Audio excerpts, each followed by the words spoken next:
नमस्कार बच्चों, SSN IAS PSC classes में आपका स्वागत है। और मैं आपको मॉडल पेपर के तहत नीति शास्त्र पेपर डिस्कस करा रहा हूँ वर्ष 2014 का। हमने पिछले वीडियो में स्टार्टिंग के 7 क्वेश्चन देखे थे, उसके बाद हम उसके आगे के 6 और 7 क्वेश्चन लगभग आज देखने वाले हैं। तो चलिए शुरू करते हैं।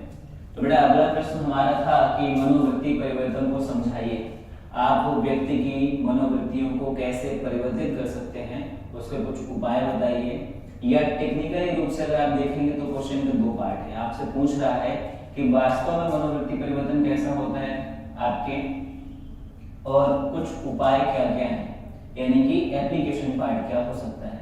तो सबसे पहले तो आप मनोवृत्ति की परिभाषा देंगे। मैं आपको वीडियोस में बता चुका हूँ कि मनोवृत्ति की परिभाषा क्या होती है। आप तो अपनी परिभाषा भी दे सकते हैं और किसी मनोवैज्ञानिक के अनुसार भी परिभाषा दे सकते हैं। तो ध्यान से देखिए, मनोवृत्ति परिवर्तन 2 प्रकार के होते हैं। एक तो अनुकूल या संगत परिवर्तन। तो अनुकूल या संगत का मतलब कैसा हुआ, या किसी व्यक्ति की मनोवृत्ति जो है वो सकारात्मक से और सकारात्मक हो गई। मान लीजिए कि किसी व्यक्ति के बारे में आप बहुत अच्छी सोच रख रहे थे और कुछ ऐसा उसने कार्य किया कि उस व्यक्ति के प्रति आपकी सोच और ज्यादा सकारात्मक हो गई। और इसका दूसरा तरीका हो सकता है नकारात्मक से भी नकारात्मक। मान लीजिए कि कोई व्यक्ति है, उसके बारे में आपकी धारणा कुछ गलत थी और कुछ ऐसा कार्य उसके कुछ ऐसे व्यवहार से और ज्यादा नकारात्मक हो गई। तो यानी ये संगत परिवर्तन है, अनुकूल परिवर्तन है, यानी कि एक ही दिशा में हो रहा है, positive to positive, negative to negative. वहीं जब आप दूसरा प्रकार देखेंगे प्रतिकूल या असंगत, तो प्रतिकूल या असंगत में इसका जस्ट अपोजिट या जस्ट उल्टा, सकारात्मक से नकारात्मक, या हम ये बोल सकते हैं कि अधिक सकारात्मक से कम सकारात्मक। देखिए, आपको नकारात्मक शब्द नहीं लिखना है तो आप ये कह सकते हैं कि अधिक सकारात्मक से कम सकारात्मक। तो बात कम सकारात्मक की मतलब नकारात्मक है ना, और नकारात्मक से सकारात्मक। तो आप ये बता सकते हैं कि ये प्रतिकूल परिवर्तन होता है मनोवृत्ति का। उसके अलावा कैसे कैसे कैसे उपाय किए जा सकते हैं जो जिससे आपकी मनोवृत्ति परिवर्तित हो जाए। तो देखिए, सबसे पहले तो समूह संबंधन।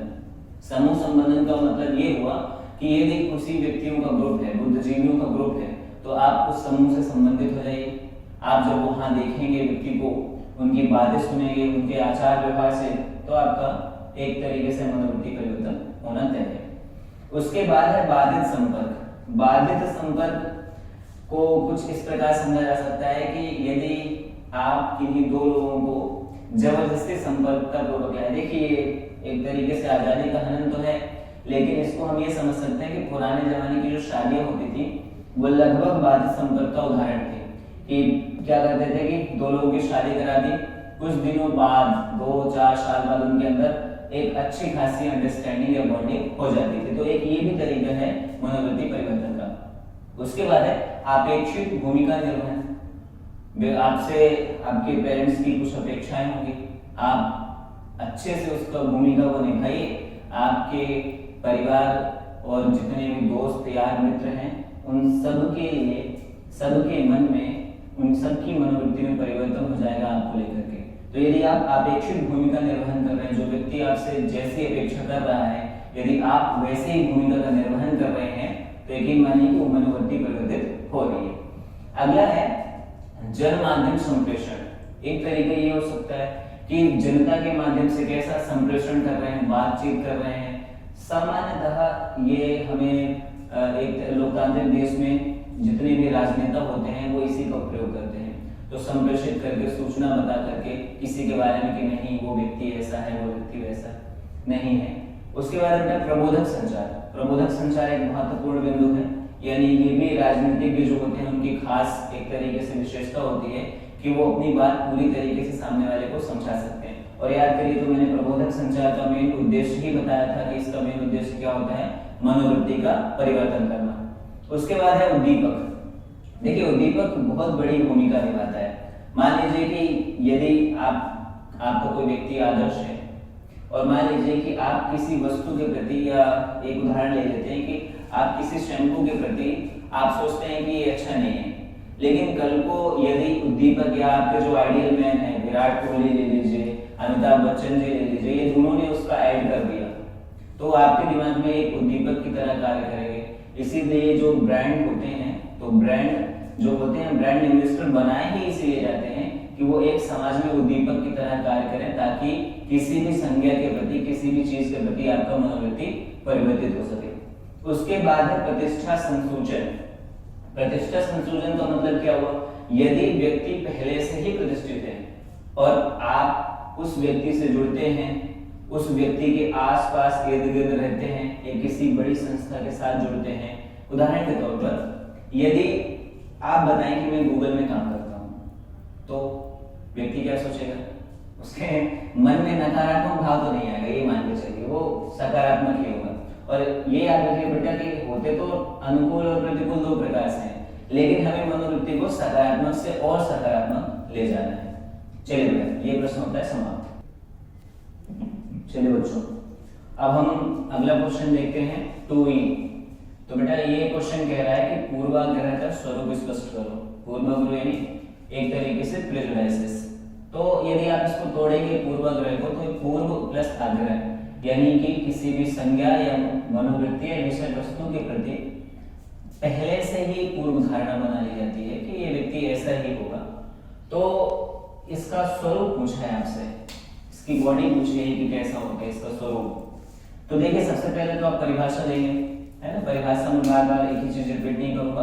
परिभाषा आपको मनोवैज्ञानिक के अनुसार देनी है। यदि आपके पास स्वयं की परिभाषा है तो आप स्वयं वाली परिभाषा भी लिख सकते हैं, लेकिन आपको शब्द का मतलब स्पष्ट करना है कि पूर्वाग्रह का मतलब क्या होता है। तो पूर्व प्लस आग्रह यानी कि पहले से बनाई कोई एक तरीके की धारणा। देखिए, इसका स्वरूप कैसा होता है, यानी एक तरीके से स्वरूप यानी कि रूप। तो आप देखिए, तो सबसे पहले देखिए न्याय का अभाव होता है ना। इसके स्वरूप में न्याय का अभाव होगा। न्याय का अभाव मतलब क्या? यदि मान लीजिए कि आप किसी व्यक्ति के प्रति पूर्वाग्रहित हैं और मान लीजिए कि वो सही है वो व्यक्ति, तो आप उसके साथ न्याय कैसे करेंगे?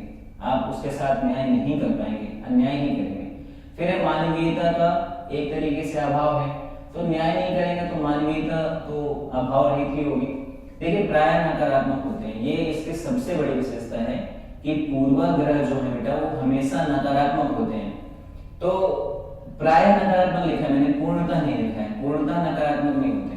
ये कैसे नकारात्मक नहीं होते पूर्णतः? देखिए, पूर्वाग्रह के कुछ फायदे भी हैं। अब चूंकि ये पॉइंट आया तो मैं समझा देता हूँ। पूर्वाग्रह का फायदा क्या है? पूर्वाग्रह का फायदा ये है कि आप किसी विषय के प्रति पहले से ही धारणा बना चुके हैं। तो यदि कोई व्यक्ति आपकी तरफ तलवार लेकर के आ रहा है ना, और आपने देखा कि वो मारता हुआ सबको आ रहा है, तो आपने उसको देख करके ये तो समझ गए ना कि वो मुझे भी मारने वाला है, तो आप वहां से भागेंगे। तो ये पूर्वाग्रह सही है ना फिर तो, ठीक है। आप एक तरीके से कहीं खाने पीने जाते हैं बाजार में, तो आप ऐसा तो नहीं है कि देखते हैं, आप पहले से आपको पता होता है कि आपकी फेवरेट चीज क्या है, आप उसको बाय करते हैं और खा लेते हैं। तो एक तरीके से प्राय नकारात्मक होते हैं, लेकिन हमेशा नहीं होते। फिर है मानसिक संतोष। देखिए, पूर्वाग्रह का ये एक पॉजिटिव पॉइंट है। मानसिक संतोष का मतलब क्या हुआ? जो व्यक्ति पूर्वाग्रहित होता है उसे स्वयं में संतोष होता है, यानी कि एक तरीके से उसको लगेगा कि नहीं मैं ही परिपूर्ण हूँ, तो उसे एक तरीके से दिमाग के अंदर संतोष फील होगा या एक तरीके से सेटिस्फाइड होगा। फिर है बेटा इसकी प्रकृति कैसी है? इसके स्वरूप में इसकी प्रकृति बेटा भावात्मक है। भावात्मक मतलब एक तरीके से भावपूर्ण है, करुणा, दया, इमोशंस, इन्हीं से भरे, क्रोध, इन्हीं से भरे पूर्वाग्रह का स्वरूप बनता है आगे चल के। फिर है अर्जित प्रवृत्तियां। ये पूर्वाग्रह जो है बच्चा यहाँ पर आकर के सीखता है, जन्म लेने के बाद सीखता है, तो एक तरीके से ये अर्जित होते ही है। उसके बाद है सत्यता की कमी। जब ये न्याय की कमी है तो सत्यता की कमी ऑलरेडी, इसमें कोई दोहरा नहीं है बताने में। फिर बेटा तार्किकता का अभाव, ये बिना तर्कपूर्ण होता है ना। इसमें कोई तर्क नहीं, आप पूछेंगे ऐसा क्यों है, सामने वाला आपको तर्कपूर्ण उत्तर नहीं दे पाएगा, है ना। उसके बाद इसके अन्य स्वरूप की बात करें तो किन किन रूपों में पाया जाता है? तो देखिए, एक है यौन पूर्वाग्रह। वो लड़की है, कमजोर होगी, सामान्यतः औरतों को कमजोर कहा जाता है, माना जाता है ना, लेकिन ये धारणाएं चेंज हो रही है आज के वर्तमान समय में। चलिए, तो इसके स्वरूप को देखते हैं बेटा हम। तो यौन पूर्वाग्रह या लिंग पूर्वाग्रह यानी कि ये मेल है फीमेल है, औरतों को सामान्यतः पुरुषों से कमजोर समझा जाता है, तो एक पूर्वाग्रह तो ये है। फिर है शारीरिक पूर्वाग्रह, जो व्यक्ति हष्ट पुष्ट है उसको हम अच्छा मान लेते हैं, है ना। जो व्यक्ति निर्बल किस्म का दिखता है ना, उसे समझते हैं कि ये तो थोड़ा ऐसा ही होगा। फिर है भाषा आधारित पूर्वाग्रह, सबको लगता है कि उनकी जो मातृभाषा है वो उत्कृष्ट है, तो एक तरीके से वो पूर्वाग्रही होते हैं दूसरे की भाषाओं को लेकर के। भारत में हमें कई बार देखने को मिलता है। यदि आप नॉर्थ इंडिया और साउथ इंडिया की तुलना करेंगे तो नॉर्थ इंडिया वाले साउथ इंडिया को लेकर के पूर्वाग्रह से भरे हुए रहते हैं और साउथ इंडिया वाले नॉर्थ इंडिया वाले साउथ इंडिया को लेकर के। चलिए उसके बाद देखें तो संस्कृति आधारित पूर्वाग्रह, बिल्कुल संस्कृति में कितनी विविधताएं होती हैं, तो संस्कृति के आधार पर भी हमें कई बार पूर्वाग्रह देखने को मिलता है। वेशभूषाई पूर्वाग्रह देखने को मिलता है। फिर है प्रजातीय पूर्वाग्रह, है ना, जो निग्रो होंगे वो ऐसे होंगे, एक तरीके से मन में धारणाएं बना लेती है। फिर है राजनीतिक पूर्वाग्रह, कई बार राजनीतिक पूर्वाग्रह भी व्यक्तियों को होते हैं। तो ये आप पूर्वाग्रह के स्वरूप को स्पष्ट कर सकते हैं। हर एक पॉइंट का अपना स्वयं में ही मतलब है। अगर आपको क्वेश्चन बड़ा आता है, बड़े लिखने को आता है, तो आप इन्हीं पॉइंट्स को थोड़ा सा बड़ा बड़ा करके लिख सकते हैं। चलिए बच्चों, हम बढ़ते हैं आगे प्रश्न की ओर। तो अगला प्रश्न है कि लोक सेवकों की आधारभूत योग्यताएं व मूल्य। तो पहले तो आप ये बताइए कि आधारभूत योग्यताएं और मूल्य करेंगे क्या व्यक्ति के जीवन में, या लोक सेवक के जीवन में क्या इंपॉर्टेंस है इनका। तो आप देखिए कि व्यक्ति के व्यवहार के उन गुणों की ओर संकेत करते हैं कि किन्हीं व्यक्ति विशिष्ट प्रकार की समस्याओं में सामना किस प्रकार से करेगा, यानी कि एक तरीके से रेडी करते हैं कि लोक सेवक के जीवन में किस प्रकार की क्या चुनौतियां आएंगी, तो व्यक्ति उस समय किन मूल्यों को ध्यान में रख करके एक तरीके से कार्य करेगा, यही उसकी योग्यता का भी निर्धारण करता है। तो यानी योग्यता और मूल्य लगभग एक दूसरे के समानार्थी हैं। उसके बाद आप ये बताएंगे कि ये जो मूल्य हैं, ये योग्यताएं हैं, लोक सेवक के अंदर कौन कौन सी होनी चाहिए।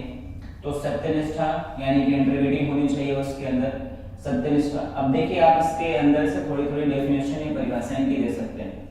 सत्यनिष्ठता का क्या मतलब होता है, तो आंतरिक सुसंगति से है। फिर है निष्पक्षता यानी इम्पार्शियलिटी होना चाहिए, तटस्थ होना चाहिए उस व्यक्ति को। फिर है वस्तुनिष्ठता, उसके अंदर ऑब्जेक्टिविटी होनी चाहिए। यदि वो किसी भी चीज को डील कर रहा है तो लगभग उसके पास 4 से 5 ऑप्शन होने चाहिए, उन चारों 5 ऑप्शंस को देख करके उसे निर्णय करना चाहिए। उसके बाद है समर्पण, फिर है ईमानदारी, शुचिता यानी कि प्रोबिटी। शुचिता का अर्थ क्या हुआ, आचरण नियम के अनुसार कार्य करना। प्रतिबद्धता, फिर बेटा लगन, परसेवरेंस। तो ये कुछ पॉइंट्स हैं, आपके पास यदि एक्स्ट्रा पॉइंट है तो आप उसको भी बता सकते हैं। चलिए बच्चों, अगला प्रश्न देखते हैं हम लोग 2F। तो इसमें क्वेश्चन पूछा गया बेटा निष्पक्षता एवं असमर्थकवादी वस्तुनिष्ठता को समझाइए। देखिए बेटा ये प्रश्न ऐसा है कि इसको आपको लिखना है, आपको लिखना इन द सेंस मैं कुछ पॉइंट्स बता देता हूँ किन बिंदुओं पर आपको आंसर लिखना है। तो पहला पॉइंट क्या बोला बेटा, निष्पक्षता। निष्पक्षता मतलब क्या हुआ, इम्पार्शियलिटी। इसका हम एक अर्थ ये भी समझ सकते हैं कि व्यक्ति कैसा है, तटस्थ है, यानी कि वो किसी के पक्ष में या गलत निर्णय या किसी के पक्ष में ज्यादा झुकाव नहीं दिखा रहा है, वो एक तरीके से निष्पक्ष है। उसके बाद है बेटा असमर्थकवादी वस्तुनिष्ठता। असमर्थक का मतलब हुआ कि आप किसी के समर्थक नहीं हैं, और वस्तुनिष्ठता का मतलब वही हुआ कि आपके पास बहुत सारे ऑप्शंस हैं अवेलेबल, तो आप क्या है, किसी के समर्थक नहीं हैं। मूलतः यदि मैं बोलूं इसका संबंध किससे है, तो सामान्यतः बेटा वैचारिक, इसका संबंध वैचारिकता से है, खासकर राजनीतिक वैचारिकता से, कि आप किसी के समर्थक नहीं हैं। क्यों?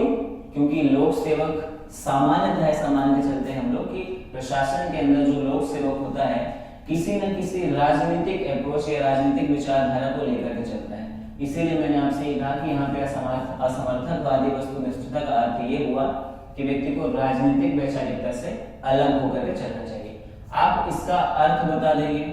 फिर ये बताइए कि प्रशासन में यदि निष्पक्षता होगी और असमर्थकवादी वस्तुनिष्ठता होगी तो प्रशासन को क्या लाभ होगा, और मान लीजिए कि यदि ये नहीं होगा तो क्या इसके दुष्प्रभाव होंगे। इस तरीके से आपका ये पूर्ण क्वेश्चन बन जाएगा।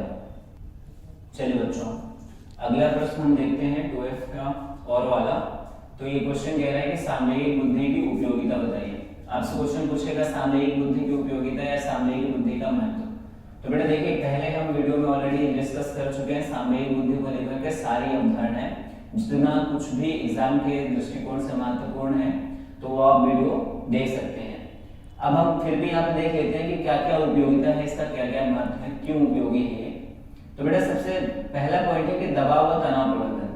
कार्य क्षेत्र में व्यक्ति के ऊपर काफी सारा दबाव होता है, तो यदि वो अपने संवेगों का सही से उपयोग करेगा तो तनाव मुक्त रहेगा, दबाव मुक्त रहेगा।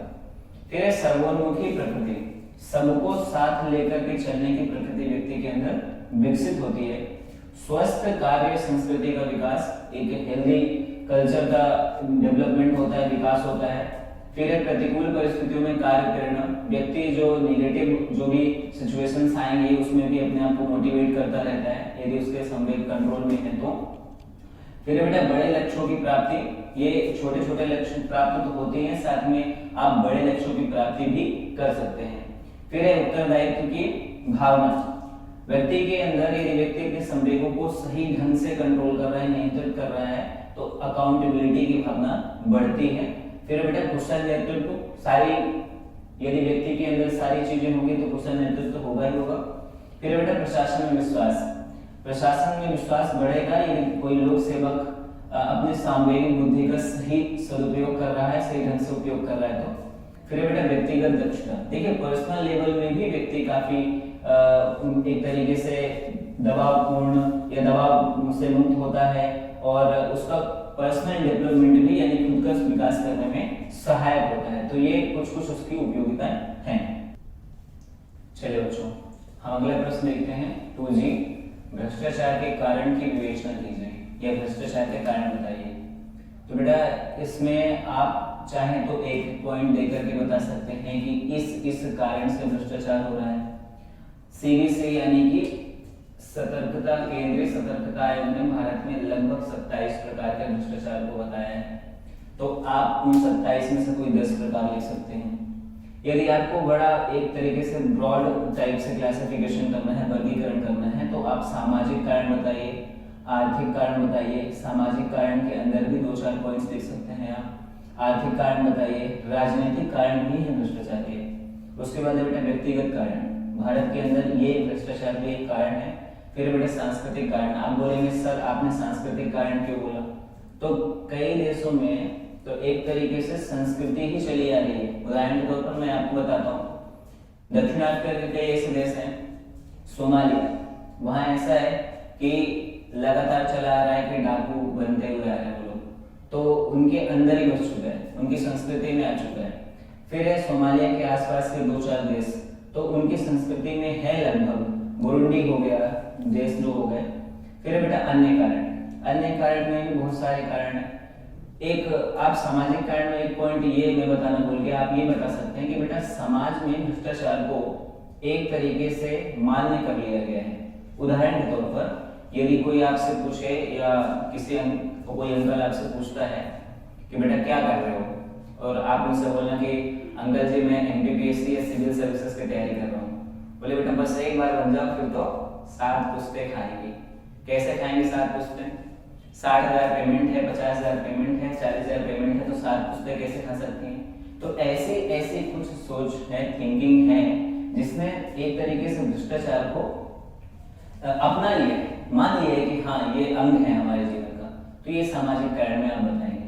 फिर यदि इन भ्रष्टाचार से संबंधित कोई सूचकांक है, कुछ इंडेक्स हैं, हाँ बिल्कुल है, तो आप सूचकांक में बताइए कि भारत की स्थिति कैसी है। अभी हाल ही में परसों जो रिजल्ट आई है, एक तरीके से इंडेक्स जो आया है भ्रष्टाचार का, तो भारत जो है बेटा वो एशिया में सबसे करप्ट देश बन चुका है। अभी जस्ट 2 दिन पहले की बात है, और किसने जारी किया? तो ट्रांसपेरेंसी इंटरनेशनल आपको पता है कि वो एक तरीके से सूचकांक जारी करती है भ्रष्टाचार को लेकर के। तो ये इकलौता ऐसा प्रश्न है जिसमें मुझे कुछ भी बताने की आवश्यकता नहीं थी। जैसे 10वीं 12वीं में होता है ना कि बंडल ऑफ साइंस याद कर लीजिए आप, तो वो आपके अंदर घुस चुका है। उसी तरीके से ये जो प्रश्न है आप इसमें बहुत कुछ लिख सकते हैं। चलिए बच्चों, अब हम बढ़ते हैं अगले प्रश्न की तरफ। लोक जीवन में भ्रष्टाचार से क्या आशय है। तो लोक जीवन में भ्रष्टाचार से क्या आशय है, आप देखेंगे तो लिखा है लोक जीवन मतलब नॉर्मली जो लोगों की लाइफ होती है। तो बेटा भ्रष्टाचार से आए दिन का सामना हर इंसान से होता रहता है, या हर इंसान का सामना भ्रष्टाचार से आए दिन होता रहता है। यही है लोक जीवन में भ्रष्टाचार का मतलब। अब ये होता कैसे कैसे है, किन किन तरीकों से होता है।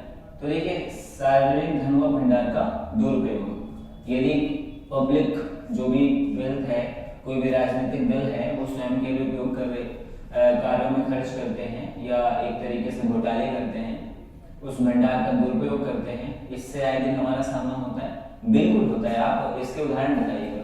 तो 2-3 उदाहरण है आपके। कौन कौन से उदाहरण है? एक है कोयला घोटाला, कोयला ब्लॉक आवंटन, 2G स्पेक्ट्रम घोटाला, सत्यम घोटाला, है ना। फिर आपको पता है कि 2010 में कॉमनवेल्थ घोटाला हुआ है। तो क्या था ये सार्वजनिक धन और भंडार का दुरुपयोग ही था एक तरीके से। फिर है बेनामी संपत्ति। बेनामी संपत्ति का मतलब एक तरीके से अपनी संपत्ति का गलत मूल्यांकन करना, नहीं बताना, या आय से अधिक संपत्ति को रखना अपने पास। ये हम आए दिन देखते रहते हैं। फिर बेटा शासकीय पद या सत्ता का दुरुपयोग। देखिए, भ्रष्टाचार की जो सबसे बड़ी अवधारणा है वो ये है कि सत्ता का दुरुपयोग। आपको यदि भ्रष्टाचार शब्द बोला जाए तो आपको ऐसा लगता है कि सिर्फ और सिर्फ ये धन से संबंधित है। नहीं, धन से संबंधित तो है ही है, ये आचरण से भी संबंधित है। कैसे? उदाहरण के तौर पर मैं यदि आपसे बोलूं कि कोई टीचर है, कोई शिक्षक है, गांव के स्कूल में पढ़ाता है, और यदि वो समय पर क्लास में नहीं आ रहा है, समय से बच्चों को नहीं पढ़ा रहा है, या एक तरीके से वो वहां पहुंच ही नहीं रहा है, पहुंच रहा है तो बैठ रहा है, कुछ काम ही नहीं कर रहा है, तो वो भी भ्रष्टाचार है। तो वहां तो धन का तो नहीं हुआ। तो फिर इसीलिए एक शब्द दिया गया सत्ता का दुरुपयोग। यानी कि यदि उसको कोई जिम्मेदारी दी गई है सार्वजनिक रूप से, खासकर यदि पब्लिकली उसको कोई जिम्मेदारी दी गई है और यदि वो उसका दुरुपयोग कर रहा है, तो हम उसे भ्रष्टाचार की श्रेणी में रखते हैं। फिर आपको पता है कि भर्ती, नियुक्ति, पदोन्नति और स्थानांतरण से संबंधित आय दिन भ्रष्टाचार होते रहते हैं। ये तो हमें लोक जीवन हमें रोजाना ऐसे देखने को मिलते हैं। फिर है आयकर संपत्ति कर का मूल्यांकन कम करना। लोग जानबूझ करके जब संपत्ति कर या आयकर वाले आते हैं तो जानबूझ करके मूल्यांकन कम करते हैं कि नहीं, हमारे पास कुछ नहीं है, बहुत कम है। ठीक है। फिर है शासकीय कर्मचारियों का व्यक्तिगत कार्य के लिए प्रयोग करना, है ना, शासकीय चीजों का व्यक्तिगत कार्य के लिए प्रयोग करना। तो लोक जीवन में भ्रष्टाचार का से इन्हीं से मतलब है। यानी कि एक बहुत सिंपल क्वेश्चन था, आपसे पूछा था कि आए दिन हमारे आसपास किस प्रकार का भ्रष्टाचार होता है, तो आपको ये बताना था। इस तरीके से ये आंसर होता है हम लोगों का फिनिश। ठीक है बच्चों, तो आज हमने 7 प्रश्न देखे हैं। आपके 6 प्रश्न और बचे हैं जो हम नेक्स्ट वीडियो में देखेंगे। आपसे ये गुजारिश है कि जो भी पॉइंट्स आपको लिखवाए जाते हैं आप उसको अपनी कॉपी में नोट डाउन करिए और थोड़ा सा उसको बढ़ाने की, एलोबरेट करने की कोशिश करिए। चलिए बेटा, मिलते हैं हम लोग अगले वीडियो में। तब तक के लिए नमस्कार।